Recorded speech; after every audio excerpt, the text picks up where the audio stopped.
All right, welcome. Today, we're jumping into something really fascinating, the AXQ Society. This is a culture that has basically engineered a super complex system for family, power, and, well, social order itself. It's a polygamous structure that's going to make you rethink a lot of what we assume about relationships. So, how on earth do they make it all work? Let's get into it. Okay, so right off the bat, look at this. This is the heart of the whole system, the expanded lineage house.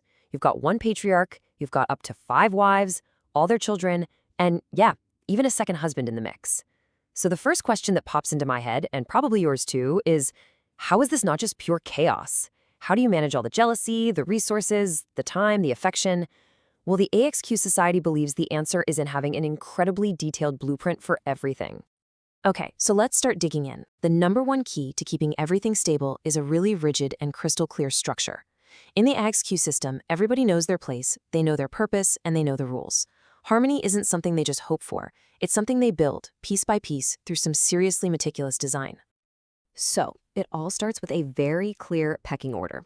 Each of the 5 wives fits a specific archetype, a role that's totally distinct and, this is key, non-competitive. At the very top, you have this senior wife. Now, she's not just another partner, she's basically the CEO of the household. And then under her, you have other wives managing everything from the family's money to its social connections. This division of labor is specifically designed to stop rivalry before it can even start, because everyone has their own little kingdom to rule. And this is where it gets really interesting. How do you manage the most precious resources of all? Time and intimacy. They do it with something called the flame rotation rite. It's this super strict weekly schedule. The husband is assigned to a different wife each day, and each day has its own specific ritual focus. It's a mechanism that distributes that emotional and physical connection with like clockwork precision. It's meant to prevent favoritism, but it also kind of turns affection into a very rigid timetable. But, structure and schedules can only get you so far. What about the really messy stuff? The most volatile element in any relationship, human emotion.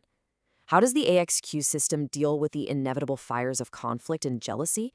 Well, you guessed it, they've designed specific tools for that too. So when jealousy does flare up between co-wives, they don't just, have it out. They perform the jealousy cooling ritual. And I want you to notice how physical this is. You sit on the floor, which symbolizes humility. You touch cool water, literally trying to cool down the emotional temperature. The whole process is built to guide everyone toward resolving the issue, not winning the fight. This one phrase, this really gets to the absolute heart of how they handle conflict. And it's profound. The rule is, you are forbidden from attacking the other person. Instead, you have to talk about your own vulnerability, what hurt you, and why it hurt you. It completely shifts the dynamic from accusation to expression.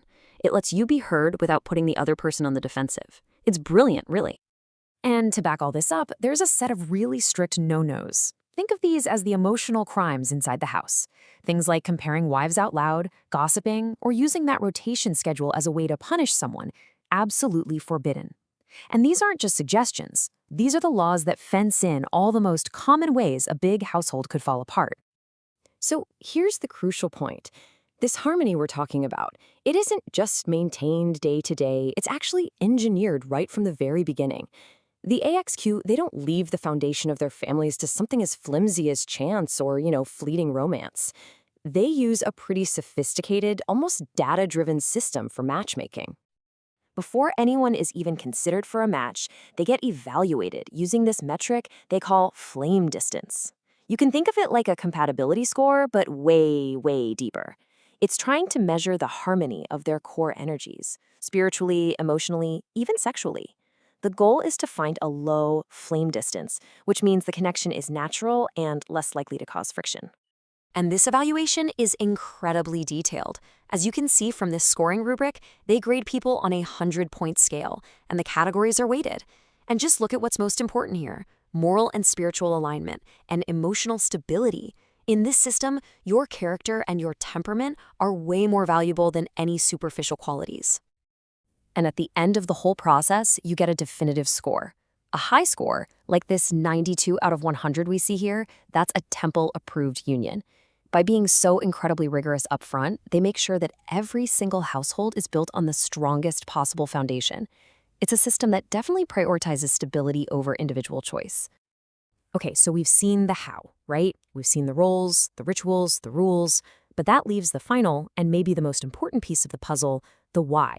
What's the bigger picture? What societal goals does this incredibly complex system actually serve? I mean, why go to all this trouble? Well, this entire structure is a tool for achieving huge societal goals.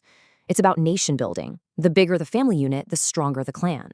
It's about economic resilience and making sure that no woman is ever left unprotected.